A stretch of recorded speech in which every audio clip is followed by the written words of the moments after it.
Hello there, I'm Erin Aid. This is Boom Bust, and these are some of the stories that we're tracking for you today. We have one fantastic show for you today. First up, we have Melissa Bell live and in studio. Now, Miss Bell is the co-founder and executive editor at Vox.com, and she's sitting down with me to discuss new media and the disintermediation of old media's business model. It's pretty exciting stuff. Then Ron Paul is on the show. I sat down with the former congressman earlier to discuss economics and foreign policy, including everything from Scottish independence to ISIS to his son's presidential bid. And in today's Big Deal, Edward Harrison and I are discussing a slowing Chinese economy. You don't want to miss a moment, and it all starts right now.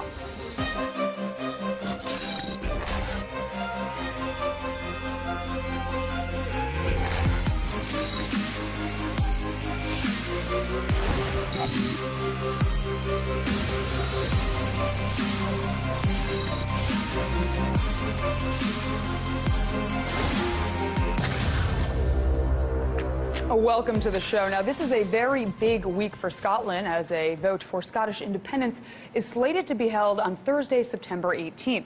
However, a complex and potentially more explosive situation is unfolding right now in Spain. Last week, as many as 1.8 million people in Barcelona marched in support of Catalonia's latest bid for independence. On November 9th, the region of Catalonia, which includes Barcelona, is scheduled to vote on whether it is to leave Spain.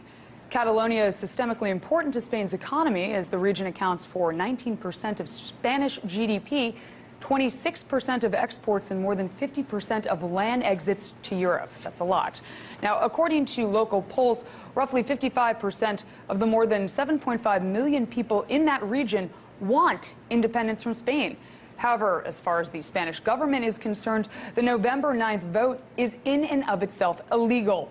Madrid has been far less accommodating of Catalonia's aspirations for independence than the British government has been to the Scots.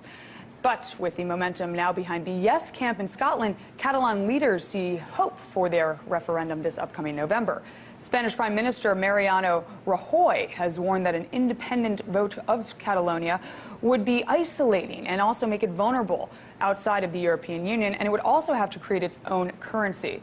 But the president of Catalonia, Artur Mas, says, quote, "Once independence is a reality, everybody in the economy accommodates to the situation." Now, that may be wishful thinking from Mr. Mas, but with that said, Catalonia does represent 1/5 of Spain's entire economy, and with a 6-year economic slump, along with corruption scandals rocking the governing party and royal family, a portion of the population supporting independence has tripled to about 45% since 2007. Now, this past Friday, Spanish bond yields recorded their biggest weekly rise in more than a year, as expectations of a U.S. interest rate hike exacerbated the weakness. Now, while the Catalonians' November 9th vote might not mean anything to Madrid, it means something to those showing up for the vote. It definitely does. And if the Scottish referendum proves successful, the global economy most certainly will look to Spain as the next shoe to drop. Whatever happens, we'll be watching.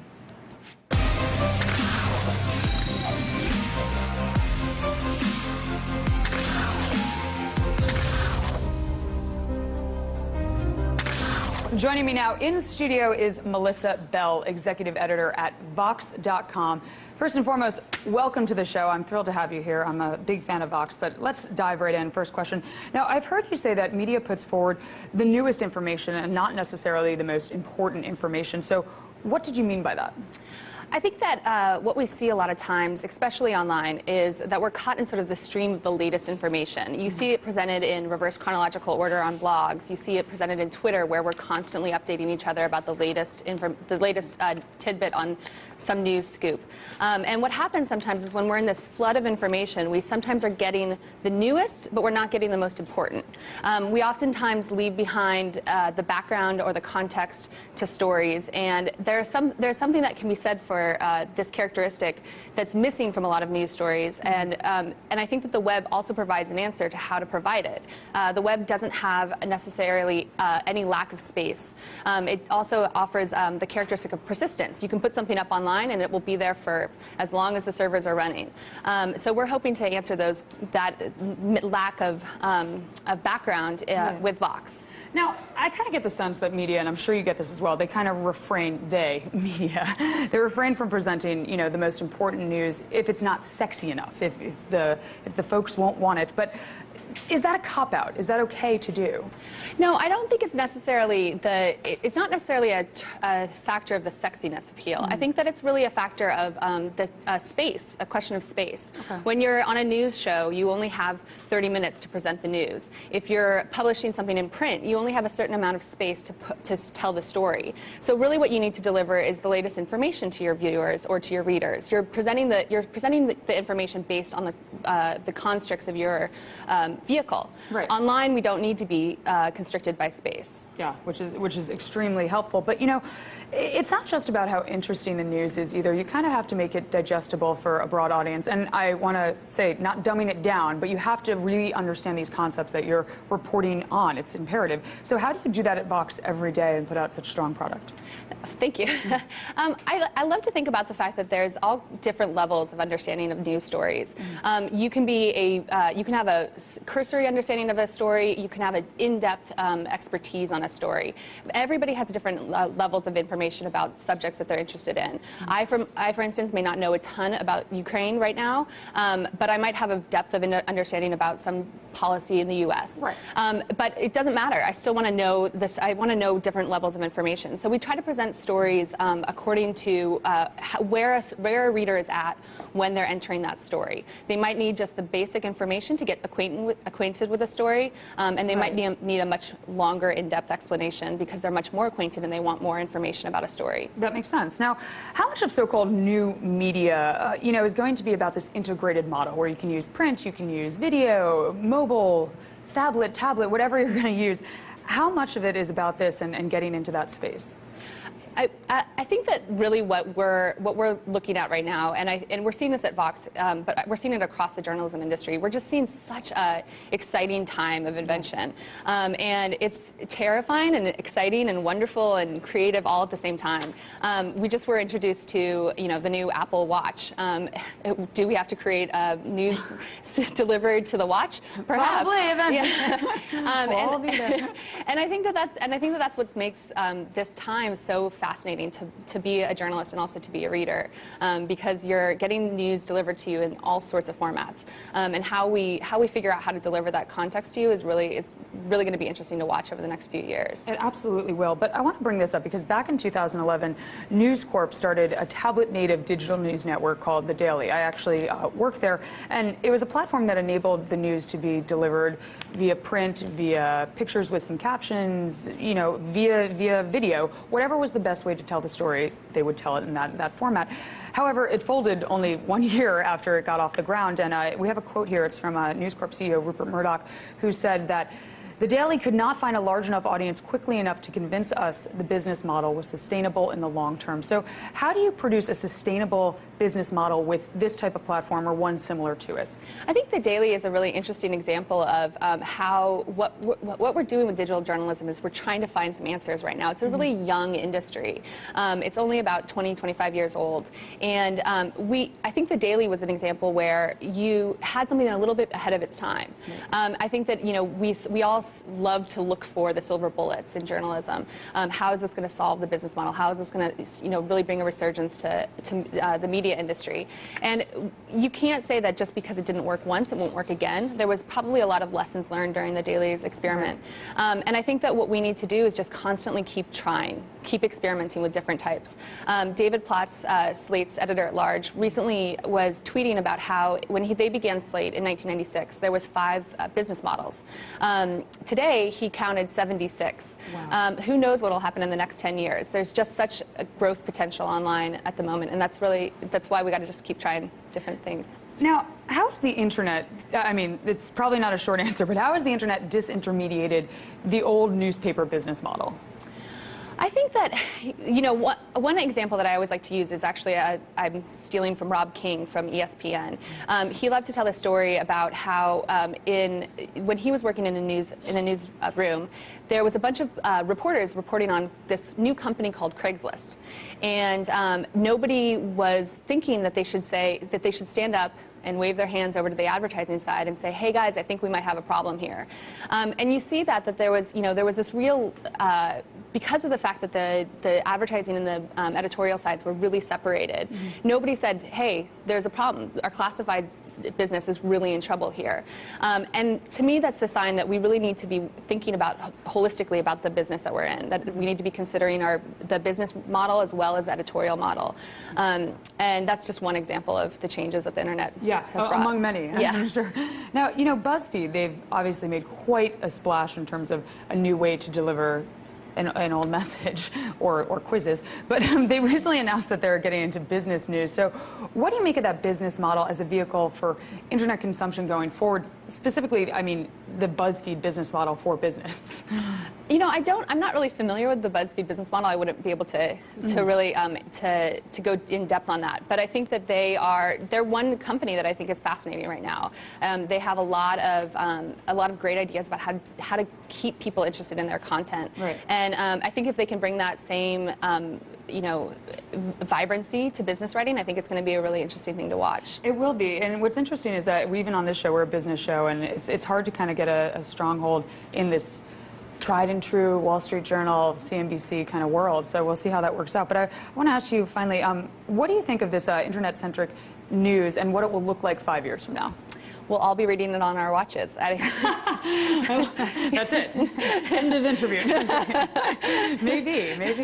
I don't know. I mean, I think that I think that it's going to still be at the very root of it, great storytelling, and the power of a story well told never changes. How it's delivered is definitely going to change, and that'll be really interesting to see how we figure that part out. Absolutely, Melissa. Thank you so much for being here. It's been a true pleasure speaking with you, and keep up the good work over at Vox. Thank you. That was Melissa Bell, executive editor at Vox.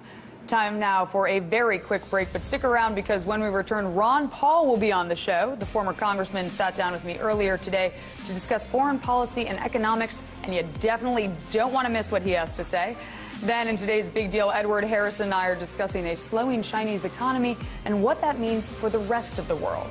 And remember, you can see all segments featured on today's show on YouTube at youtube.com/boombustrT and on Hulu at hulu.com/boom-bust. Now we have to go to break, but before we do, here are a look at some of your closing numbers at the bell. Come on back.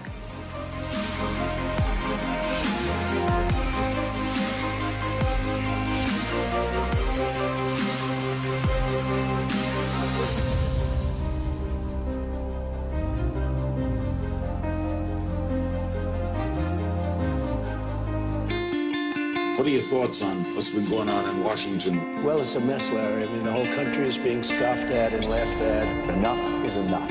The media, the candidates, the corporatocracy, covering issues that actually affect you and me doesn't do too much for ad revenue. Biotech agriculture giant takes on a 76-year-old American farmer based in Indiana. How much fallout do you think this is going to create for the CIA? Do you think this is what's triggering the crisis? America's the largest economy in the world. It's also the largest debtor nation in the history of the world.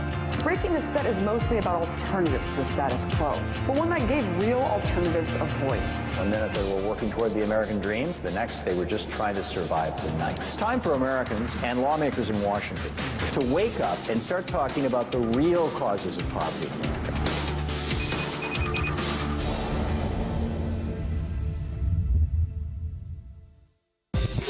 I'm the resident, and I know words are powerful. Words like cheap, as in people who buy the crap our media sells us are acting like a bunch of sheep. Or words like greedy, as in our entire financial system is rigged by a bunch of greedy jerks. Or words like consumers, as in there's more to life than just being gluttonous consumers. I'm the resident, and I'm fighting idiocy one carefully chosen word at a time.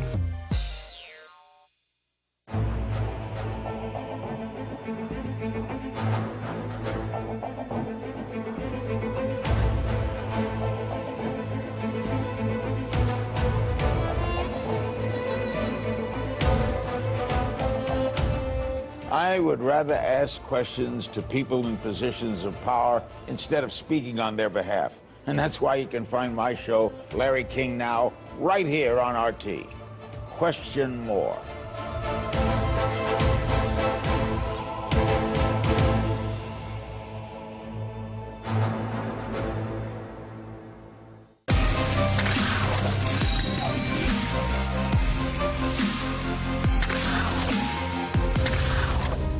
Welcome back to the show. Now, to cover a number of topics ranging from the Fed to the threat of ISIS, I was joined earlier by former U.S. Congressman Dr. Ron Paul.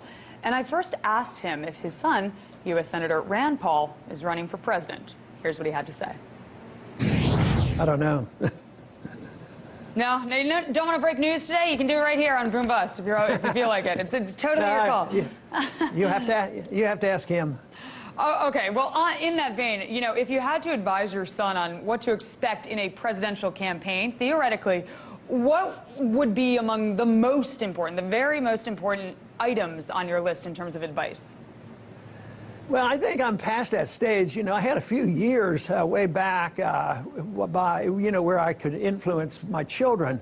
And after that, I've taught them to be very independent-minded, so I'm not in the business of telling any of my kids what they should believe or do and give them advice.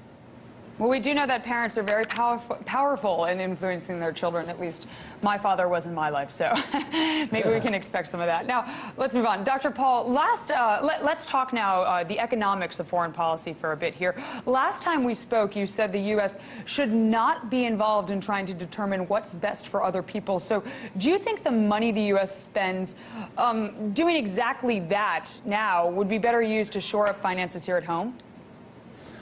Well, yes, I think all money spent overseas is harmful because it's usually a negative result from spending it, not only because it costs us something and it takes it out of the productive economy and impoverishes our people. War and wartime expenditures help a small number of people, but not the people per se because it's so wasteful. You take, for instance, the military-industrial complex likes to build weapons, and then some people say, hey, we have to send them over to Syria so we can overthrow Assad. And then those weapons end up in Iraq. And then we say, oh, they're in trouble now. We better help out the Iraqis again. We got to go after these radicals. So what is the first thing we do? We go over there and blow up the weapons. No, that doesn't make any sense. That's all a drain on us, and it comes back to haunt us. That's why we're not welcomed around the world so much, especially in the Middle East, and that's why there's a growing number of people who have been radicalized who would like to kill Americans because we're so involved.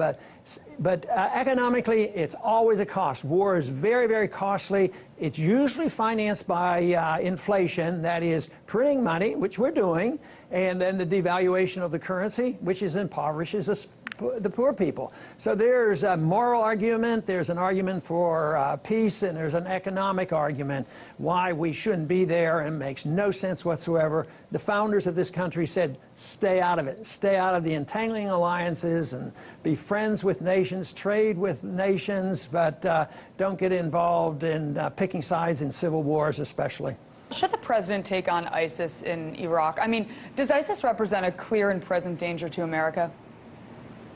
No, absolutely not. That's a foolish thing. It was foolish when we got involved in 1990, 91. It was foolish in 2003 when we expanded and invaded it, and the bombing in between, killing hundreds of thousands of Iraqi. It's time to quit and time to say that it's not working. I mean, the weapons that we've sent over there and so-called we're going to help the Free Syrian Army, you know, like McCain wants to do. It's the Free Syrian Army that ended up, turning over their weapons or losing their weapons to ISIS. At the same time, those moderates over there have been helpful to ISIS, and actually it's pretty well recorded now that for $50,000 they turned over one of those journalists to ISIS. I would say it's a bad deal. It's bad for our national sovereignty. It doesn't make us safer. It makes things more dangerous. It's very costly.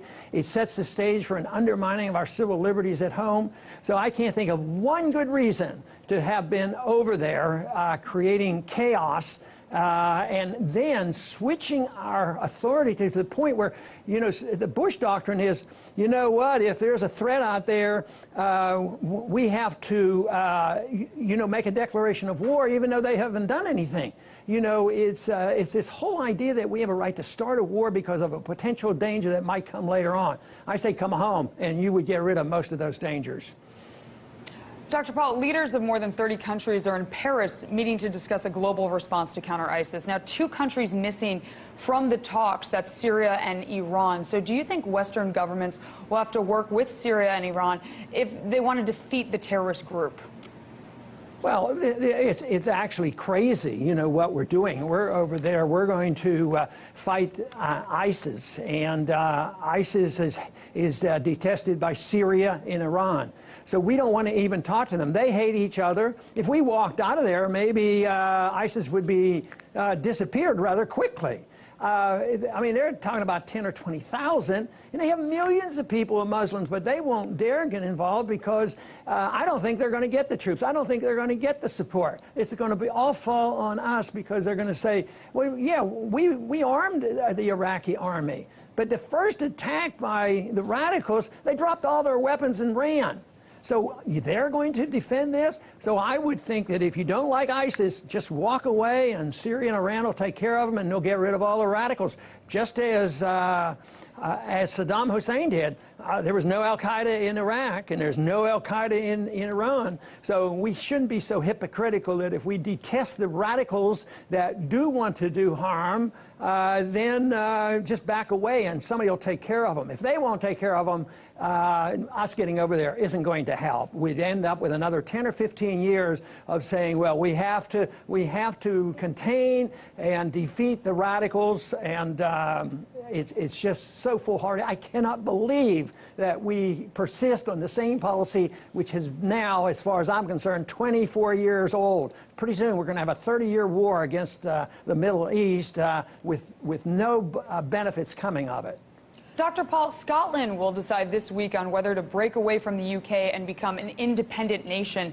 And recent polls have shown that the Yes campaign, which is in favor of breaking away, it's gaining substantial ground, and it's leaving the pro and anti-independence camps in a virtual tie here. So with the UK as one of our closest allies to the US, what are the key issues here? Well, one is self-determination, and everybody says, oh, we're for self-determination. We went into World War I, and that was Woodrow Wilson's idea, right of self-determination. Okay, so morally we're on the right side of that. And I think it's a great thing. We should have self-determination. I happen to believe in smaller units of government. The larger the unit of government, the worse things are. The more likely is that you're going to have authoritarianism and special interest government. So I think people should have the right to leave a larger unit of government. I think this is a great move, and Scotland, I hope they are able to pull it off. That was former U.S. Congressman Dr. Ron Paul. Time now for today's big deal.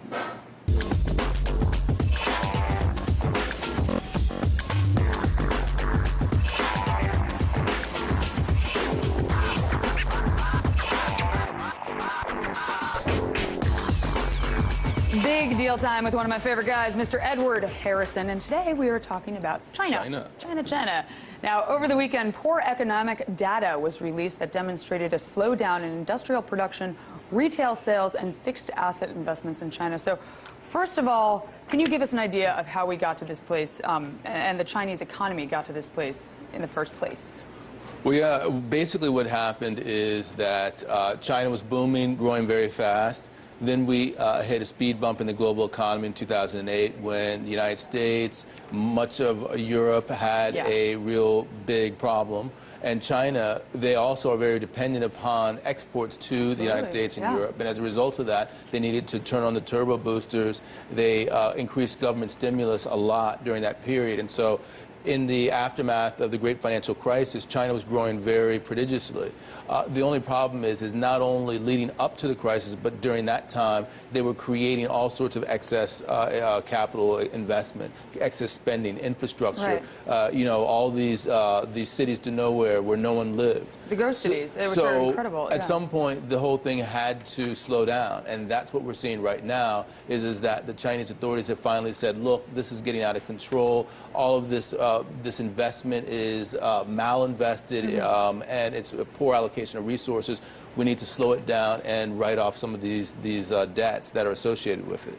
Now, that's how the Chinese government is obviously responding to it, but what are their options? What options are on the table in terms of taking care of this? Well, yeah, I think that there are two options. As Michael Pettis actually wrote a recent article that I carried at Credit Write Down that's very good about this. It's talking about what does a good Chinese adjustment look like. And his take basically is that a bad adjustment is one where they just keep on going, try to keep the 10% growth rate up, or at this point it's now 7.5%. And keep that going using all of the tools that they've used before in terms of stimulus, excessive credit growth, all of this infrastructure building that creates overcapacity. And doing that may keep the growth up for the short term, but it's just going to build up a lot of bad debt that ends up crashing at the bottom. A good way to deal with it is actually to accept the fact that you need to slow the rate of growth down, perhaps to as low, Michael Pettis says, to 3% over the next few years. Like it's But, you know, people have targets to hit and so forth, and that is, from a lot of people's perspective, it's going to change. It's going to create winners and losers. And the people who are the winners today are not necessarily going to be the winners in that paradigm. And so that's going to create a lot of political upheaval. Sometimes it's taking your medicine. It's what needs to be done to get you back to the place where you have to be. I'm a fan of that. But, you know, what does this data mean kind of for the rest of the world and the U.S. as well, economically? Well, given the fact that we have a huge private debt overhang, which we see especially in Europe right now, and even though the United States is growing a little bit better, there is still that overhang. It means yet another place where there's going to be a slowdown. So you already have a slowdown in the United States, you have a slowdown in Western Europe. We have Brazil, Russia, and China, all three of the biggest emerging markets slowing down at the same time. That means that no one's really there to pick up the slack in the global economy. So overall, to the degree that you have some sort of shock to the economy, oil shock, whatever it may be, then there's not going to be another agent that's there to say, look, we're going to actually be able to make up for the lost revenue, the lost income from that shock. We only have 20 seconds, but I want your take. Optimistic on China, yay or nay? What do you think? I'm optimistic over the long term that they can pull it off and that they are actually trying to decelerate it. And they have the wherewithal to be able to politically make that happen. There you have it. All right, Ed, thank you as always. That's all for now, but please follow us on Facebook. Check out our Facebook page, facebook.com/BoomBustRT, and please check us out on Twitter @AaronAid, @EdwardNH. From all of us here at Boom Bust, we thank you for watching, and we'll see you next time. Bye.